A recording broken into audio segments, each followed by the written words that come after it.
사사기 3장 1에서 13절 말씀입니다. 3장.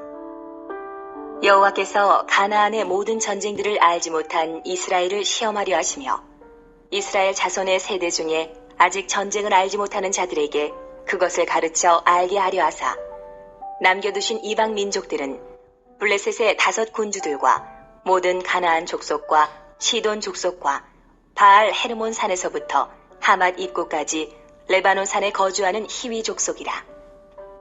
남겨두신 이 이방 민족들로 이스라엘을 시험하사 여호와께서 모세를 통하여 그들의 조상들에게 이르신 명령들을 순종하는지 알고자 하셨더라. 그러므로 이스라엘 자손은 가나안 족속과 헷 족속과 아모리 족속과 브리스 족속과 히위 족속과 여부스 족속 가운데에 거주하면서 그들의 딸들을 맞아 아내로 삼으며 자기 딸들을 그들의 아들들에게 주고 또 그들의 신들을 섬겼더라. 이스라엘 자손이 여호와의 목전에 악을 행하여 자기들의 하나님 여호와를 잊어버리고 바알들과 아세라들을 섬긴지라. 여호와께서 이스라엘에게 진노하사 그들을 메소보다미아 왕 구산 리사다임의 손에 파셨으므로 이스라엘 자손이 구산 리사다임을 8년 동안 섬겼더니 이스라엘 자손이 여호와께 부르짖음에 여호와께서 이스라엘 자손을 위하여 한 구원자를 세워 그들을 구원하게 하시니 그는 곧 갈렙의 아우 그나스의 아들 온니엘이라. 여호와의 영이 그에게 임하셨으므로 그가 이스라엘의 사사가 되어 나가서 싸울 때에 여호와께서 메소보다미아 왕 구산 리사다임을 그의 손에 넘겨주심에 온니엘의 손이 구산 리사다임을 이기니라. 그 땅이 평온한 지 40년에 그나스의 아들 온니엘이 죽었더라. 이스라엘 자손이 또 여호와의 목전에 악을 행하니라. 이스라엘 자손이 여호와의 목전에 악을 행함으로 여호와께서 모압 왕 에글론을 강성하게 하사 그들을 대적하게 하심에 에글론이 암몬과 아말렉 자손들을 모아 가지고 와서 이스라엘을 쳐서 종려나무 성읍을 점령한지라. 사랑하는 형제 여러분, 11월 13일 토요일 새벽 묵상에 오신 것을 환영합니다. 사사기는 서론 부분에서 사사시대 전체의 실패와 그 원인을 먼저 말해주고서 본론 부분에서는 구체적인 역사를 차례차례 보여줍니다. 그 서론이 오늘 본문 3장 6절까지입니다. 사사시대의 악순환의 기본 패턴을 서론에서 먼저 보여주고 그리고 나서 7절부터는 그 패턴의 첫 순환을 보여주는 본론의 한 단락입니다. 1장에서는 제가 사사기 마지막 장의 결론적 해설을 함께 말씀드렸는데요. 사사기 21장 25절에 그때에 이스라엘에 왕이 없으므로 사람이 각기 자기의 소견에 옳은 대로 행하였더라 이렇게 말하고 있습니다. 하나님을 왕으로 섬기지 않고 죄인인 모든 사람들이 각기 자기 소견대로 즉 각자 자기가 스스로 왕 노릇을 함으로 사사시대의 실패가 있었습니다. 하나님을 왕으로 섬기는 것은 이스라엘이 이스라엘 되는 기본입니다. 이스라엘은 하나님과 언약을 맺음으로써 이스라엘 즉 하나님의 다스림을 받는 자라는 이름을 얻은 민족입니다. 그러므로 하나님을 왕으로 섬기지 않는다면 하나님을 반역하는 것이죠. 언약을 어긴 것입니다. 그런데 하나님을 왕으로 섬긴다는 것은 무엇일까요? 그것은 하나님과의 언약을 지킨다는 것을 뜻하고요. 하나님은 영원하신 분이시므로 영원하신 하나님과의 언약을 지킨다는 것은 하나님의 언약을 후손 대대로 물려줘야 함을 뜻합니다. 후손 대대로 언약을 물려주지 못한다면 결국 언약을 완전히 지킨 것이 아닙니다. 언약은 영원한 것이므로 영원 속에서 나의 신실함이 증명되려면 나의 후손에게 언약을 이어줘야 하는 것이죠. 우리는 영원하신 하나님과 언약을 맺었다는 이 가슴 서늘한 이 사실을 우리가 기억해야 합니다.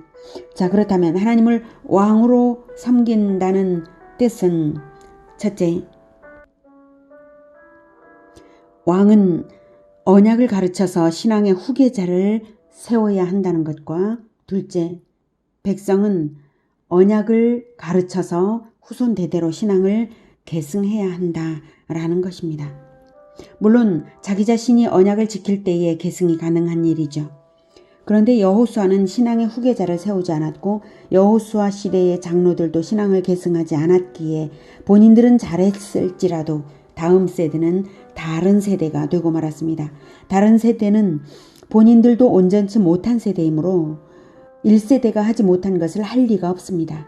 그래서 그 후 350여 년 사사시대에 암흑이 있었습니다. 그런데 한번 계승이 끊기면 다시 세우기가 얼마나 어려운지 보여주는 것이 바로 사사기입니다. 아니, 다시 세워지지를 않습니다.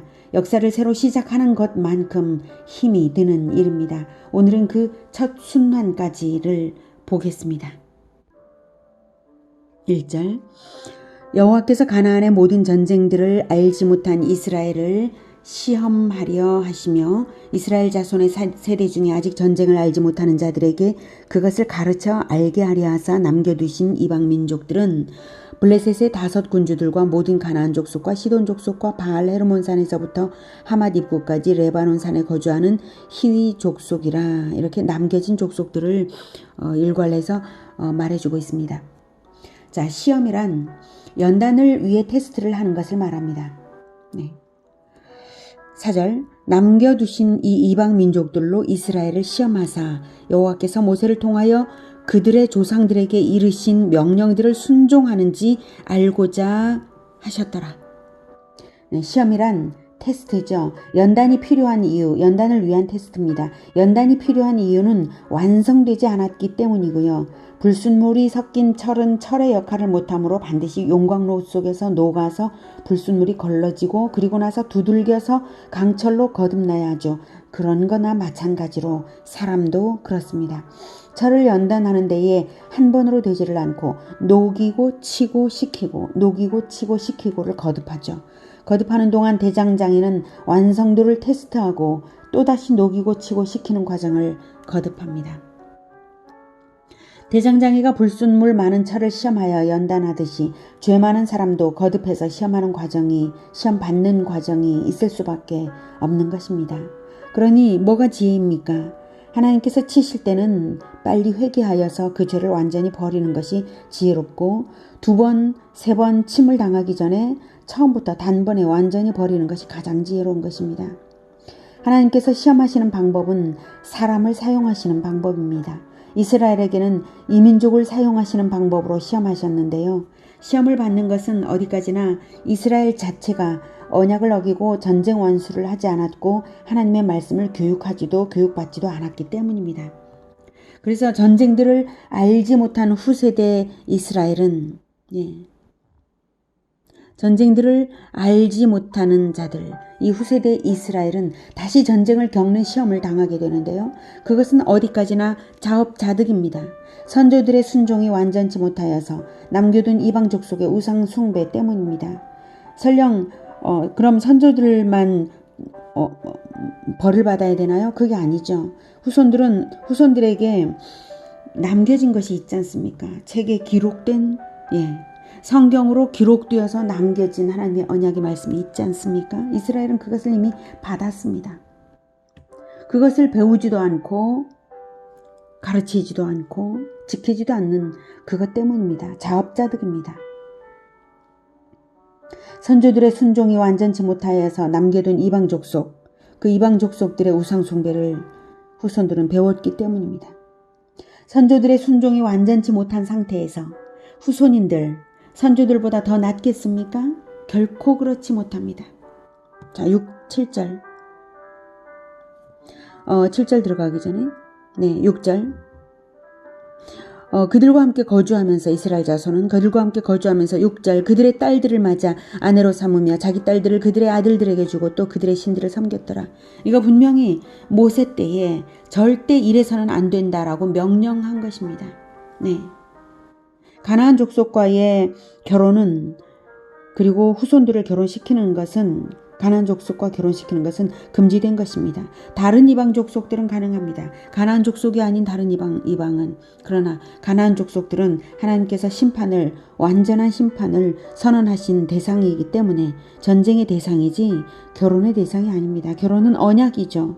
왜 가나안 다른 족속들과 언약을 맺는단 말입니까? 언약은 하나님과만 맺었는데 절대 이런 일이 있어서는 안 될 일이 일어난 것입니다. 그러니 결혼을 그들과 해버렸으니 어쩌겠습니까? 그들과 함께 살면서 똑같은 짓을 하는 거죠.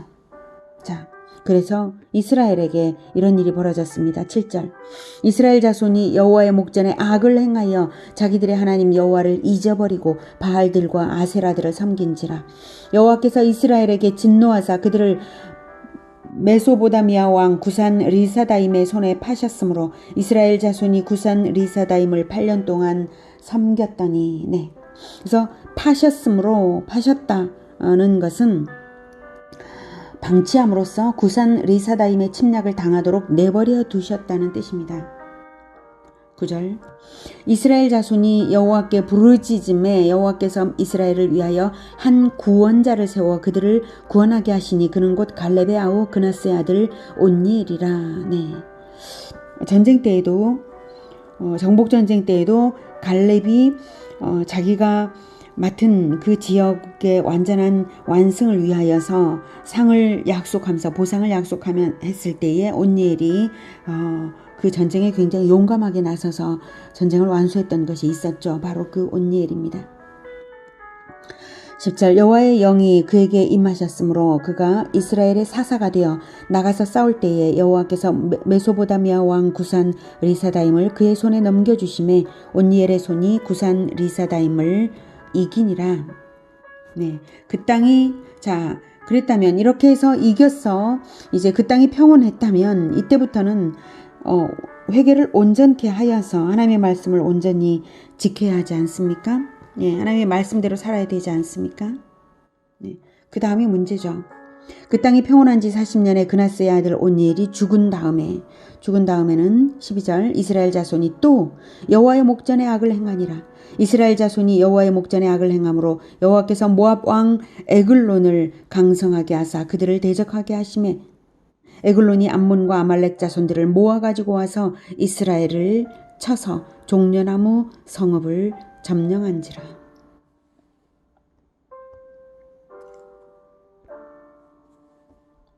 이렇게 타락, 그리고 나서 하나님의 징계가 있고, 그리고 백성이 부르짖음이 있으면 하나님께서 사사를 통해 구원하시고, 그리고 난 다음 요 나태와 망각으로 재타락했다는 사실이 너무나 심각한 사실입니다. 이 암흑 패턴, 이 암흑의 패턴이 사사시대의 패턴이 되었다는 사실입니다. 그나마 사사를 세우셔서 백성을 구원하게 하시는 하나님의 역사가 없었다면 이스라엘은 영영 구원 이전으로 돌아갔을 것입니다. 하지만 구원의 완성으로 나아가기에는 아직 머나먼 여정이 남았습니다. 악순환의 한 번의 고리가 막 지났을 뿐입니다. 오늘은 언약의 계승, 신앙 계승이 얼마나 중요한지를 배웠습니다. 전쟁은 신앙 계승이 온전치 않았을 때는 전쟁이 온전한 승리가 아닌 것입니다. 우리는 예수님의 십자가의 피로 언약 맺어진 하나님 나라 백성입니다. 우리의 전쟁은 무엇이며 우리의 사명은 무엇입니까? 우리의 전쟁은 복음화 전쟁이며 우리의 사명은 제자화입니다. 복음화 전쟁은 제자화로서 완성되는 것이며 제자화는 복음화를 기본 바탕으로 하는 것입니다. 예수님께서 남기신 언약과 계명, 지상 명령을 마음 깊이 새기고 한시도 잊지 않으며 실천으로 지키며 후대에 반드시 계승하는 우리 모두가 되기를 축복합니다. 기도하겠습니다.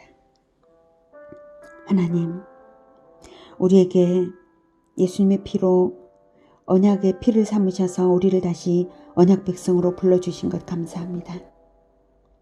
그래서 예수님께서 우리의 왕이 되어주신 것 감사합니다. 예수님께서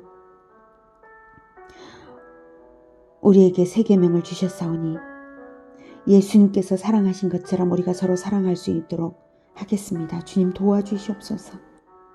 우리가 사랑하되 미래의 하나님의 백성들이 될 자들도 뜨겁게 사랑하여서 전도하겠습니다.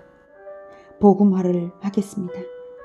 온천하에 다니며 만민에게 복음을 전파하라 하신 예수님의 명령대로 부지런히 다니며 복음을 전파하겠습니다.